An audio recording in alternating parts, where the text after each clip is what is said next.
আর সেজদা দিও না, তোমরা উলঙ্গ দৃশ্যই দেখো। তোমাদের আর মোবাইলের নেশাই গেল না, তোমাদের চুলের ফ্যাশনই শেষ হলো না, তোমরা তোমাদের বন্ধুদের আড্ডাই তোমরা মনে করছো ইবলিস শয়তান তোমাদের বলছে তোমাদের বিপদ হবে। বিপদ শুধু ফিলিস্তিনের, বিপদ শুধু রোহিঙ্গাদের। আমগো কিচ্ছুই তো, আমরা সবাই জোনায়েত বাগদাদ, আমরা বাইজি বলছি। আমাদের মানচিত্রে ওলামায়ে কেরাম কবুল, আমাদের মানচিত্র বাংলাদেশের আরেকবার তাকাই দেখেন, আজকে বলছেন আমাদের মানচিত্রে পার্বত্য চট্টগ্রাম সহ কক্সবাজারের এই সাইড, এটা আলগা এরকম। এটা যদি আমি একটা কেচি দিয়া শুধু কাটে, এটা আমি ফরে যাবো, কেচি দিয়া কাটলে যেরকম আলাদা হয়ে যাবে, আমাদের পার্বত্য চট্টগ্রাম যেই কোনো মুহূর্তে কাইটা ফেলা হবে, আলাদা করে দেওয়া। এই যে কয়েকদিন টানা খাগড়াছড়িতে রক্তের বন্যা বলতেছে বাংলাদেশে, বাংলাদেশ কোন কারফিউ, আর্মি, সেনাবাহিনী কিছু দিয়ে পারতেছে না, বুঝছেন? কোন বিবেকবান উত্তরবঙ্গের খবর নিয়ে রংপুর জেলার, রংপুর বিভাগের 8টি জেলাতে কসম খোদা প্রতিদিন মুসলমান খ্রিস্টান হইতেছে। আমি নিজে গত বছর এক চিল্লা পুরা 40 দিন দিনাজপুর ছিলাম, 40 দিন ছিলাম। আমি রন্ধ্রে আমার গাড়িটা দিয়া, আমার গাড়ি সহ চিল্লা দিছি, ড্রাইভার সহ পুরাটা জেলা চষে বেড়াইছে, 3 জেলা অনবরত দৌড়াইছে 40 দিন। হুজুর আলহামদুলিল্লাহ 63টা জামা কাটলাই, 950 মানুষ আল্লাহ রাস্তা দিয়েছে আলহামদুলিল্লাহ। কিন্তু আমি দেখছি সেখানে অগণিত, শুধু দিনাজপুর জেলাতে 500-র উপরে ছোট বড় গির্জা এবং চার্চ আছে। আমি এবার রমজানের ঈদের পরে 2 দিন কুড়িগ্রাম লালমনির হাট সফর করছিলাম, সেখানে আমি নিজ চোখে দেখছি, কসম খোদা এমন 2 ভাইকে দাওয়াত দিছি, তারা খ্রিস্ট ধর্ম প্রচার করে, তারা আগে মুসলমান ছিল। আশ্চর্যের কথা হলো 2 জনের মধ্যে এক ভাই 7 বছর মসজিদে ইমামতি করে, এই কোরআন হাতে বলল, ও খ্রিস্টান, ও এখন খ্রিস্ট ধর্ম প্রচার। আমার নওজোয়ান আলেম, তাগড়া জওয়ান আলেম যারা, যুবকের কোনো রাত নাই, যুবকের কোনো দিন নেই। যুবক ইচ্ছা করে যদি মেহনত বিশ্রাম নেয় তো বিশ্রাম নিল, নয়তো যুবকের কোনো রাত হয় না। যুবক চাইলে সারা রাতও মেহনত করতে পারে, যুবক ভাই চাইলে সারা রাতও মেহনত করতে পারে। এই জন্য নওজোয়ান আলেম যারা আছেন, আজকের এই মুবারক মাহফিলে আপনাদেরকে বলি, আপনারা আরেকটু ফিকির করেন এই ছেলেদের জন্য, কিশোরদের জন্য, নওজোয়ানদের জন্য, ওদেরকে ফেরাবার। যে দূর বললে হয়, কেউ বললে 10,000 হবে, আরেকজনে আসলে 1000 হবে, আমনে বললে একজনও তো শুনবে, কথা বোঝেন না? আপনি একজন রেকর্ড না, আমি কইলে হুনবো কেরা, অমুক বক্তা আনতে না, একার সব বক্তা আনতে না, সব বক্তা হইতে জরুরি না, আল্লাহর কথা বলতে হবে, এটা জরুরি, উম্মতকে ফিরাইতে হবে, এটা জরুরি। এই ছেলেদের দরকার, এরা যদি না ফিরে, এরা যদি সেজদা না দেয়, এরা যদি ফিরে না আসে, তাহলে আগামী মাহাদির পক্ষে লড়বে কে? দাজ্জালের বিরুদ্ধে লড়বে কে? বুড়ারা, 90 বছরের বুড়া চাচা যারা, কি যুবক বলো, নওজোয়ান, মাহাদির পক্ষে লড়বে বুড়ারা না? কে লড়বে বলো, কে লড়বে? আমি বলো, আমি লড়বো ইনশাআল্লাহ, ইনশাআল্লাহ। ফজরের সেজদা দাও, আমি ওয়াদা দিলাম ইনশাআল্লাহ, ফজরের সেজদা দিলে হয় তুমি, নয়তো তোমার বংশধর মাহাদির পক্ষে লড়বে ইনশাআল্লাহ। এটা হাদিসের বর্ণনা।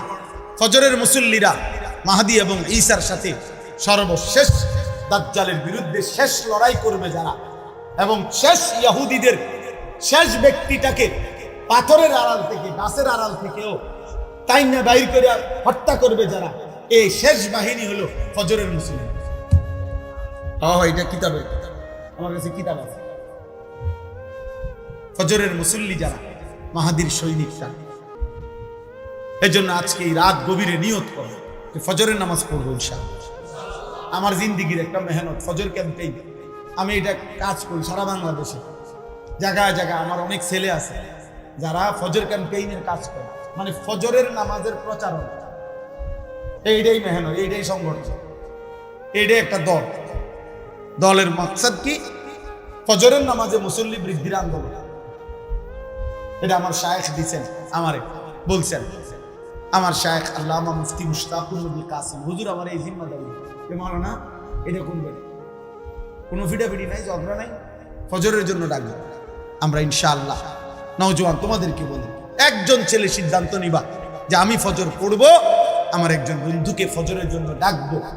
ইনশাআল্লাহ 2 জন হইলে 4 জন হবে, 4 জন হইলে 8 জন হবে। হইতে পারে না? ইনশাআল্লাহ হইতে পারে ইনশাআল্লাহ। ফজরের নামাজে বিজয় আছে। ফাল মুগীরাতি সুবহা, আল্লাহ তাআলা বলছে যুদ্ধের ঘোড়া দুশমনের উপরে আক্রমণ করে ফজরের নামাজ। ফাল মুগীরাতি সুবহা ওয়াল আদিয়াতি যবহা ফাল মুরিয়াতি কদহা।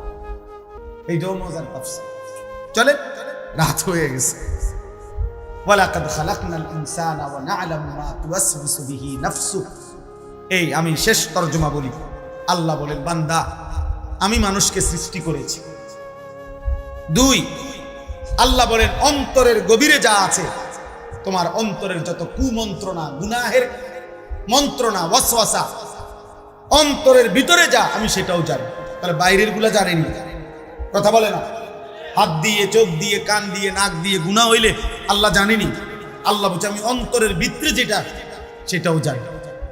3, ওয়া নাহনু আকরাবু ইলাইহি মিন হাবলিল ওয়ারিদ। আল্লাহ তাআলা বলে, বান্দা তোমার শিরা উপশিরা, শরীরের উপরে পশম, এরপরে চামড়া, এরপরে গোশত, এরপরে রক্ত। এই রক্ত সঞ্চালন হয় শরীরের মধ্যে। কতগুলো শিরা উপশিরা আছে যেগুলোর মাধ্যমে স্যালাইনের তারের মতো সারা দেহে রক্ত সঞ্চালন হয়। এগুলোর কোনো একটা কোনা, একটা রগ ছিঁড়ে গেলে পুরা দেহের রক্তের সার্কুলেশন বন্ধ হয়ে যাবে, কিছুক্ষণ পরে লোকটা মারা যাবে। হ্যাঁ, এইটারে বলে ওয়ারিদ। এই যেই রগগুলোর মাধ্যমে, ওই উপরের এগুলো না, রক্তের সাথে মিশ্রিত যেই রগগুলোর মাধ্যমে মানুষের দেহে রক্ত সঞ্চালন হয়, শিরা উপশিরা, আল্লাহ তাআলা বলেন ওইগুলো তোমার দেহের ভিতরে যত কাছে, আমি আল্লাহ তোমার তার চাইতে বেশি কাছে। ওয়া নাহনু আকরাবু ইলাইহি মিন হাবলিল ওয়ারিদ। আমি বান্দা তার চাইতে কাছে। ওয়া মা তাকুনু ফি শা'নি ওয়া মা তাতলু মিনহু মিন কুরআনিন ওয়া লা তা'মালুনা মিন আমালিন ইল্লা কুন্না আলাইকুম শুহুদা। আল্লাহ বলে, বান্দা তুমি যখন যেখানেই থাকো না কেন, আমার কোরআন যেটুকুই পড়ো না কেন, তুমি যেই আমলই করো না কেন, বান্দা যখন তা করতে থাকো, আমি আল্লাহ তোমার সামনেই থাকি। ইয তুফিদুনা ফি, আমি আছি তো বান্দা। আয়াহসাবু আল্লাম ইয়ারাহু আহাদ। আল্লাহ বলে, বান্দা আমার বান্দা কি ভেবেছে তাকে কেউ দেখে না? আমগরে কেউ দেখে না, দেখে না। হ্যাঁ, কে? আরো জোরে বলো, আরো জোরে বলো, জোরসে বলো।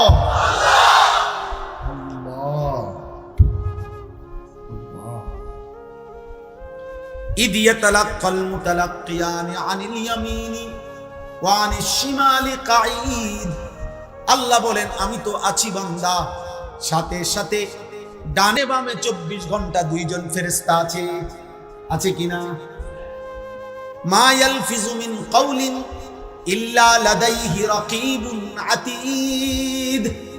আল্লাহ বলেন এর অতিরিক্ত তোমার জবান দিয়ে, এই 2 ঠোঁটের মাঝখান দিয়ে যা কিছু উচ্চারণ হয়, ভালো কিংবা মন্দ, দরকারি কিংবা বেদরকারি, জিকির কিংবা গালি, ভালো কিংবা মন্দ, যাই বের হয় আরেকজন সদা তৎপর চৌকান্না ফেরেশতা তোমার কথা এবং জবানের উচ্চারণগুলো লিখছে। এই পাঁচটা আল্লাহ বলেন আমি তোমাকে বানিয়েছি, আমি তোমার অন্তরের ভিতরেরটাও জানি, আমি তোমার ভিতরের রগ ও রেশারও কাছে, আমি আল্লাহর দুইজন ফেরেশতা ডানে বামে আছে, আমি আল্লাহর আরেকজন ফেরেশতা তোমার জবানের উচ্চারণ লেখে। এই বেষ্টনীর মধ্যে অবস্থায় ওয়াজাআত সাকরাতুল মাউত বিল হক, একদিন সত্য সত্য তোমার মৃত্যু যন্ত্রণা চলে আসবে। কামে লাগাইলেও আসবে, নষ্ট করলেও আসবে। যালিকা মা কুনতা মিনহু তাহিদ, এই মৃত্যু থেকে তুমি পলায়ন করেছিলে। অতএব আল্লাহ বলেন তুমি কামে লাগাও আর নষ্ট করো, তুমি হায়াত আমলে কাটাও আর নাফরমানিতে কাটাও। আমার এই প্রহরা, আমার এই ব্যবস্থাপনা, আমার ফেরেশতাদের এই লেখনী, আমার জবানের এই ফেরেশতার এই লিখনির মাঝখান দিয়েই তোমার এই মৃত্যু যন্ত্রণা শুরু হবে। আর তুমি মরে যাবা, কবরে যাবা। একদিন হাসরের ময়দানে তোমার এই জিন্দেগির ভালো কিংবা মন্দের হিসাব হবে। আর তুমি তখন জানতে পারবা যে তোমার জিন্দেগি কি করা উচিত ছিল, কি করা উচিত ছিল না। কিন্তু সেদিন বুঝবা, লাভ হবে। কথা বলে না হবে? ইয়াউমা ইদিন ইয়াতাযাক্কারুল ইনসান ওয়া আন্না লাহু যিকরা। আল্লাহ বলেন সেদিন সব মনে পড়বে, কিন্তু মনে পড়ে কি লাভ? এই জন্য রাত গভীরে আমি অনুরোধ করলাম সবাই আমরা ইনশাআল্লাহ দিন মানব, আল্লাহকে মানব। ঠিক আছে ইনশাআল্লাহ? 5 ওয়াক্ত নামাজ পড়বো তো ইনশাআল্লাহ। ফজরের নামাজ আলাদাভাবে বলেন। ফজরের নামাজ কোন নামাজ? ফজরের। রাসূলুল্লাহ সাল্লাল্লাহু আলাইহি সাল্লামের একটা সুন্নাত আমল করার চেষ্টা করো। উঠো না ভাই, দোয়া করে ওঠো। রাসূলুল্লাহ সাল্লাল্লাহু আলাইহি সাল্লামের একটা সুন্নাত জীবনটা সাজাইবার চেষ্টা করা।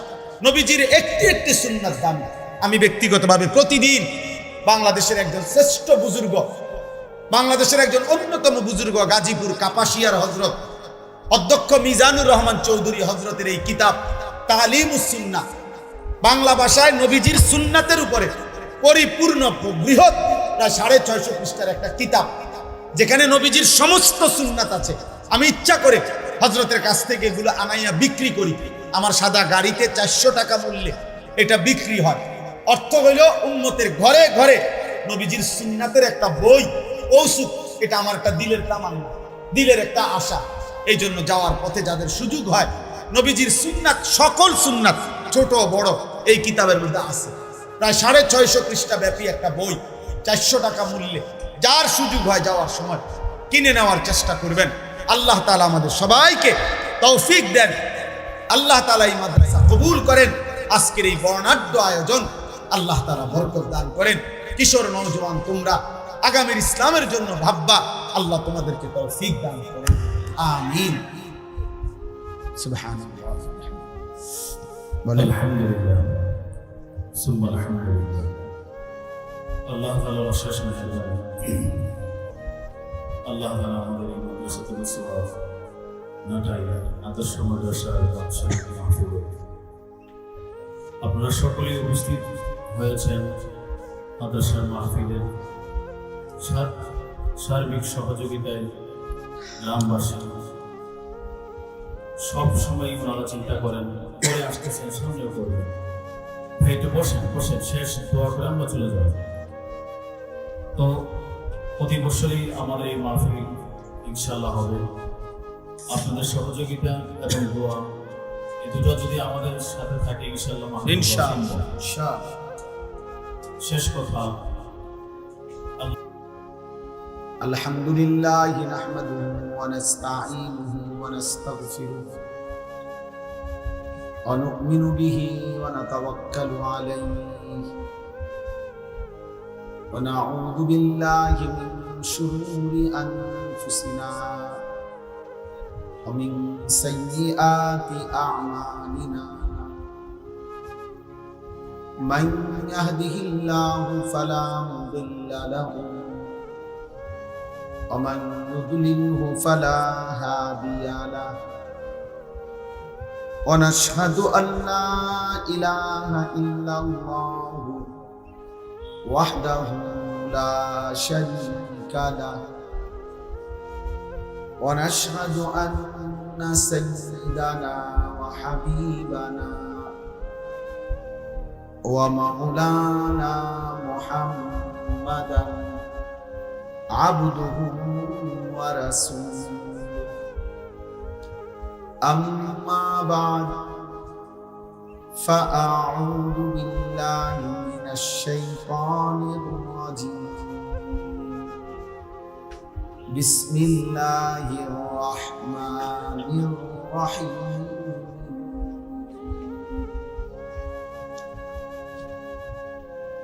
ولقد خلقنا الإنسان ونعلم ما توسوس به نفسه ونحن أقرب إليه من حبل الوريد إذ يتلقى المتلقيان عن اليمين وعن الشمال قعيد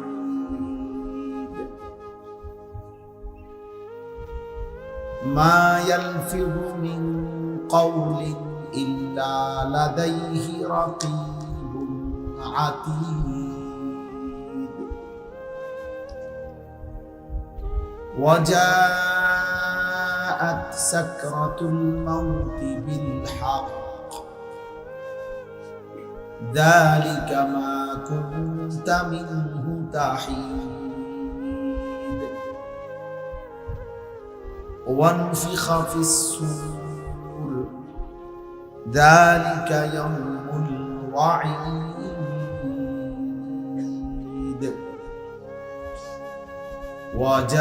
وجاءت كل نفس معها سائق وشهيد لقد كنت في غفلة من هذا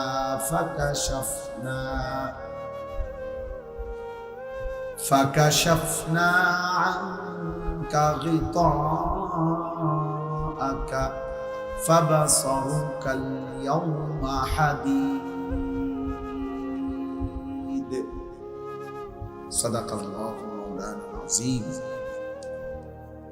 وقال نبينا صلى الله عليه وسلم أكثروا ذكر هادم اللذات اللهم صل على محمد وعلى آل محمد كما صليت على إبراهيم وعلى آل إبراهيم إنك حميد مجيد اللهم بارك على محمد وعلى آل محمد كما باركت على إبراهيم وعلى آل إبراهيم إنك حميد مجيد سبحانك لا علم لنا إلا ما علمتنا إنك أنت العليم الحكيم الحمد لله আল্লাহ পাক রব্বুল ইজ্জত জুল জালাল ওয়াল ইকরামের ফজল কারাম রব্বুল আলামিনের অপরিসীম ইহসান মেহেরবানি দয়া আল্লাহ তাআলা আমাদেরকে আজ 3 অক্টোবর 2025 রোজ শুক্রবার বিবারিয়া সদর মাদ্রাসাতুল উসওয়া আল ইসলামিয়া নাটাই এর 42তম বার্ষিক মাহফিল ও দস্তারবন্দি সম্মেলন অনেক অনেক শ্রদ্ধেয় বুজুর্গ হযরত উলামায়ে কেরামের উপস্থিতিতে আগমনে আজকের এই মুতাবারক মাহফিলে আল্লাহ তাআলাই আমাদেরকে আসবার বসবার আল্লাহর জন্য জমা হওয়ার তৌফিক দান করেছেন আলহামদুলিল্লাহ। প্রিয় ভাই, আসলে বাস্তবতা হলো মোবাইল হাতে ধরে বয়ান শুনলে দিল জমে না। মূলত আল্লাহর কথা শুনে পরিবর্তনের জন্য শতভাগ মনোযোগ জরুরি। কোরআনুল কারীমের মধ্যে আল্লাহ তাআলা বারবার এই কথাটা বলছে, ফাসতামিউ লাহু ওয়া আনসিতু। আমার কোরআন যখন পড়া হয় মনোযোগ দিয়ে শোনো এবং চুপ থাকো। মুসা আলাইহিস সালামকে আল্লাহ তাআলা বলছেন, ওয়া আনা আখতারতুকা ফাসতামি' লিমা ইউহা, যে মুসা তুর পাহাড়ে যে তোমাকে এনেছি আমি আল্লাহই বাছাই করেছি, অতএব আমার ওয়াহি, আমার কথা মনোযোগ দিয়ে শোনো। ফাসতামি'। কোরআনুল কারীমে আল্লাহ তাআলা বলছে, ফাবাশশির ইবাদ আল্লাযীনা ইসতামিউনাল কাওলা ফায়াত্তাবিউনা আহসানা। হে নবী, আপনি আমার ওই বান্দাদেরকে জান্নাতের সুসংবাদ দিয়ে দেন যারা মনোযোগ দিয়ে কথা শোনে, অতঃপর কোরআন সুন্নাহর অনুসরণ। তাইলে আল্লাহ তাআলা বিভিন্নভাবে কথাটা উল্লেখ করেছে মনোযোগের জন্য। এজন্য যত বেশি মনোযোগ, আন্তরিকতা, আগ্রহ দিয়ে আল্লাহর কথা শুনবে, তো ধীরে ধীরে জিন্দেগি পরিবর্তন হবে, ধীরে ধীরে বদলাবে। লাআল্লাকুম তুরহামুন, আল্লাহ ওয়াদা দিয়েছে, যদি মনোযোগ দিয়ে শোনো এবং চুপ থাকো তো তোমাদের উপরে আল্লাহর রহমত বর্ষিত হবে। আর তাফসীরের মধ্যে আছে রহমত বর্ষিত হবে মানে হলো তৌফিকুত তাআ, আল্লাহ তাআলা ওই কথাগুলোর উপরে আমল করার তৌফিক দিবে। এই আমল করার তৌফিক পাওয়া, আল্লাহর কথা শুনবার পর আমলের সুযোগ হওয়া, এটা হলো রহমত, এটা হলো ইলম। এমনিতে শুধু জানা, এগুলো অনেকেই জানে, কিন্তু আমলের তৌফিক হওয়া, আমলে বাস্তবায়ন হওয়া, এটা রহমত, এটা ইলম। ইলম তখনই ইলম হয় যখন তা আমলে পরিণত হয়, আর নয়তো এটাকে বলা হয় মালুমাত। এমনি কিছু বিষয় জানে, মনে করেন গত 10 বছরও যে কোনোদিন 5 ওয়াক্ত নামাজ পড়ে নাই, তারেও যদি জিজ্ঞাসা করেন এমন মুসলমান যে নামাজ কয় ওয়াক্ত, তো সে কি বলবে? 12 ওয়াক্ত। কয় ওয়াক্ত? না না, হে কি বলবে? মনে হয় ও 5 ওয়াক্তই বলবে। তাহলে এটা হেও জানে, নামাজ যে 5 ওয়াক্ত এটা সেও জানে, কিন্তু এটা ইলম না, এটা মালুমাত, এটা তার একটা অর্জিত জ্ঞান, জানে। আর আজকে 30 বছর যাবত যে সুদ খায়, এমন একজন মুসলমানকে জিজ্ঞাসা করে দেখেন যে ভাই সুদ খাওয়া কি, সে কি বলবে? মুস্তাহাব। কি তো এটা তো হয়ে যায় হারাম, করে নিজেই তো জানে হারাম, ও তো নিজেই বলতেছে হারাম, তাহলে এটা তো সেও জানে, কিন্তু এটা ইলম না। ইলম তখনই ইলম হয় যখন তা আমলে পরিণত। মুফতি শফি রাহমাতুল্লাহ আলাইহি এই কথা বলেছে। তো এই জন্য বললাম, আমলে পরিণত হওয়ার জন্য, আমলের তৌফিক পাওয়ার জন্য, রহমত পাওয়ার জন্য আল্লাহর কথা মনোযোগ দিয়ে শুনতে হবে। একজন বিশ্ববিখ্যাত বুজুর্গ ছিলেন, ইমাম ছিলেন হাদিসের জগতে, ইমামুল জারহ ওয়া তা'দীলদের অন্যতম সুফিয়ান ইবনে উয়াইনা রাহমাতুল্লাহি আলাইহি। তিনি বলছেন 5টি জিনিস একসাথে হলে ইলম পূর্ণ হয়। 1 নম্বর আল ইস্তিমা, মনোযোগ দিয়ে শোনা। 2 নম্বর আল ফাহম, বুঝতে চেষ্টা করা, কি বললো আমি বুঝলাম কি। 3 নম্বর আল হিফজ, মুখস্থ করা। 4 নম্বর আল আমাল, আমলে পরিণত করা। 5 নম্বর আন নাশরু, অন্যের কাছে পৌঁছিয়ে দেওয়া। মনোযোগ দিয়ে শোনা, বুঝতে চেষ্টা করা, মুখস্থ করা, আমলে পরিণত করা, অন্যের কাছে পৌঁছিয়ে দেওয়া। এই 5টা একত্র হলে ইলম পূর্ণ হবে। অনেক তালেব ইলম ভাই আছে, তোমাদের জন্য বলবো, এই জন্য আমি এই বিষয়টা কঠোরভাবে বলতে চাই। মোবাইল হাতে ধরে রাখলে দিল বসে না, মনোযোগ আসে না। যে এটা ধরে রাখে সারাক্ষণ তার অন্তরে এই মোবাইলের কথাই মনে পড়ে, সারাক্ষণ দিলের মধ্যে এটাই আসা দেওয়া করে। এই জন্য একবার আগায়, একবার ফিচ্ছায়, একবার ডাইন দিকে নেয়, বাম দিকে নেয়, ছোট করে, বড় করে, এ বিভিন্ন রকমের সদর বদল করে। হ্যাঁ, বাস্তবে পরীক্ষিত করে। ফলে ওই বেচারার সারাক্ষণ ফিকির এটা নিয়ে। এখন কারো মোবাইলের মধ্যে যদি 1 লক্ষ ওয়াজ থাকে, সুন্দর করে ক্লিয়ার সাউন্ড, ক্লিয়ার আওয়াজ, ক্লিয়ার পুরা আওয়াজ, মনে করেন এমন 10,000 না 10 লাখ ওয়াজ আছে, তো তার কবর রাজা মাফ তো লাভ হলো কি? লাভ কি হলো? এর জন্য হাকিমুল উম্মত মুজাদ্দিদুল মিল্লাত হযরত মাওলানা শাহ আশরাফ আলী থানভী রাহমাতুল্লাহ আলাইহি বলছেন, মানুষের অন্তর, মানুষের দিল একই মুহূর্তে দুই জিনিস একই মুহূর্তে ভাবতে পারে না। এটা মনোবিজ্ঞানেরও কথা। অন্তর একসাথে দুই জিনিস ভাবে না, একটা সরাইয়া আরেকটা ভাবতে হয়। এজন্য মোবাইলের ভাবনা যদি দিলের মধ্যে বসে থাকে তো নিজের ভাবনা আর আসবে না, নিজের কোনো অনুভূতি জাগবে না। এই জন্য দোস্ত, আমি আবারও অনুরোধ করছি, একজনও হাতে মোবাইল ধরে ভিডিও বা রেকর্ড করার চেষ্টা করে না। করে যার অসুবিধা হয় চলে গেলে ভালো। আমি আবারও বলছি, যেহেতু আমি নির্বাচনের জনসভা না, আমি কোনো প্রার্থীও না, ভোট চাইতে আসছি এখানে সব আমার মুরব্বী ওলামায়ে কেরাম, আমার উস্তাদ বসা,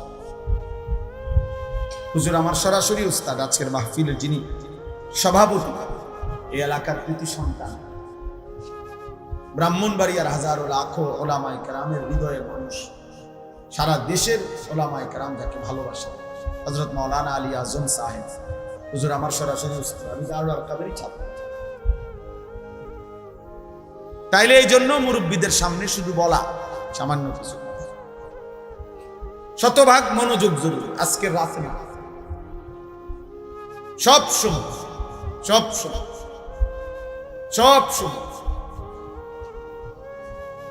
এরপরে আমি যে বললাম, আমার কথা হইল বিকট আওয়াজে ঠিক বলে ওঠা, আর তখন পাশের 10 জনে হাসে, মানে অন্যরা হাসে দিছে ঠিক।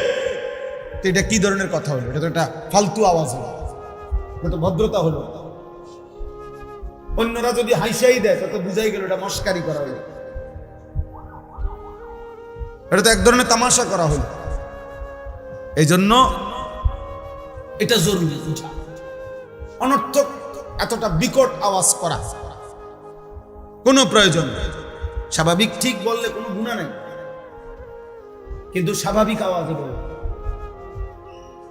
রাসূলুল্লাহ সাল্লাল্লাহু আলাইহি ওয়াসাল্লাম বলছেন, একদিন সাহাবাদের, তোমরা কোনো বধির যে কানে শোনে না এমন কোনো মালিককে ডাকো না, আবার যে তোমাদের থেকে দূরে এমন কাউকেও ডাকো না। এই জন্য আমরা আখলাক শিখা দরকার। শুধু একজন হুজুর দেখতে আসলাম তামসা, এটা হলে হবে না ভাই। প্রিয় কিশোর নওজোয়ান সবাই রে বলি, জনপ্রিয়তা এটা একটা ধোঁকা। জনপ্রিয়তা ধোঁকা। কারো জনপ্রিয়তা দ্বারা বক্তারও কোনো ফায়দা নাই, শ্রোতারও কোনো ফায়দা নাই, কোনো লাভ নাই। মনে করেন আমারে 1 কোটি মানুষ চিনে, একেবারে সারা বাংলাদেশের 10 কোটি মানুষ আমাদের চিনে, তো আমার কবর রাজা মাফ তো তার লাভ নেই। তা আমি এই জনপ্রিয়তা দিয়ে করব। আর একটা ছেলে ভাবো ভাই, যে মনে করেন আমারে চিনে 10 লাখ মানুষ, 1 কোটি মানুষ আমারে চিনে, তো এতে তোমার লাভ কি? আমারে চিনলে তোমার কি? তুমি লাফাও কি? চিনে আমারে ফাল মার দি তুমি। কথা বুঝছেন? মানুষের চিনে তো আমারে না, তো তোমার কি? তুমি এরকম লাভ মারো, দৌড় মারো। তাইলে আমার জনপ্রিয়তা দিয়া তোমার লাভ কি? কথা বলে। আমার জনপ্রিয়, আমারে চিনলে তোমার লাভ কি? আমারে না চিনলে তোমার সমস্যা কি? আমি তোমার ভাত খাই, এই জন্য না আমার কোনো ফায়দা আছে না আপনাদের কোনো ফায়দা আছে। উভয়ের জন্যই, বক্তা শ্রোতা উভয়ের জন্যই খুদার কসম ঈমান আমলের মধ্যেই ফায়দা। উসিকুম ওয়া ইয়া, যুগ যুগ ধরে বুজুর্গানে দ্বীন বলতেন, আল্লাহর কথা বলে বলতেন যে হে আল্লাহর বান্দারা, আপনাদেরকেও বলছি নিজেকেও বলছি। তাহলে কোরআনুল কারীমের সমস্ত কথা, আজকের সমস্ত ওয়াজের মুখাতাব সম্বোধন বক্তার জন্য শ্রোতার জন্য। মানে যে কথাগুলো আপনাদেরকে আমল করতে বলা হয়, তো এগুলোর থেকে আমরা মুক্ত নাকি আমরা বাদ? কথা বলে না, আমরা বাদ। বেশি বয়ে আবার প্রয়োজনীয় কথাটাও না কই না, কইতাম না, কথাই কইতাম না, এত ভালো আবার ভালো না, মানে প্রয়োজনীয় কথা বললে ঠিক আছে ইনশাআল্লাহ। তাইলে বুঝাইলাম আমরা উভয়ই মুখাতাব। আমাদের কোরআন যিনি বলতেছেন তাকেও সম্বোধন করে বলা হচ্ছে, যিনি শুনতেছেন তাকেও সম্বোধন করে। কোরআনুল কারীমের মধ্যে আছে আল্লাহ তাআলা নবীজিকে বলছেন সাল্লাল্লাহু আলাইহি সাল্লাম, ফাকাতিল ফি সাবিলিল্লাহ লা তুকাল্লাফু ইল্লা নাফসাক ওয়া হাররিজিল মুমিনিন। সূরা নিসার আয়াত। সাংঘাতিক কথা এটা। আল্লাহ তাআলা আমাদের নবীকে বলছেন সরাসরি, বন্ধু আল্লাহর পথে যুদ্ধ করতে গিয়ে যদি আপনার সাথে একজনও না থাকে, কেউ নাই, আপনি একাই তবু আল্লাহর পথে যুদ্ধ করেন। ফাকাতিল ওয়াহিদ মুযাক্কার হাজির, লা তুকাল্লাফু ইল্লা নাফসাক।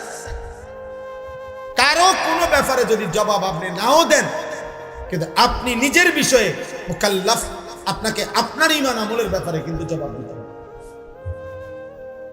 লা তুকাল্লাফু ইল্লা নাফসাক, শেষ পর্যন্ত একা হলেও আপনি মুকাল্লাফ। আপনার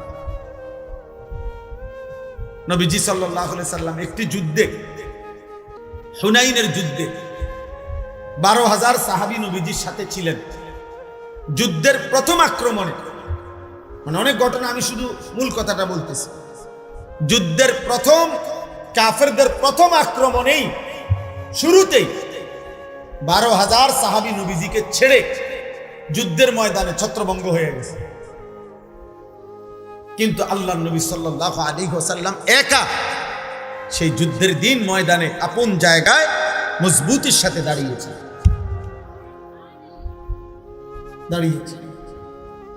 তাহলে সেদিন যদি নবী বলতেন আল্লাহ 12,000 সাহাবী আমার চলে গেছে, সরে গেছে দেখা আমিও দৌড় দিছি, আল্লাহ বলবে না বন্ধু, আপনি এটার হিসাব দেন আগে, আমনে দৌড় দিলেন।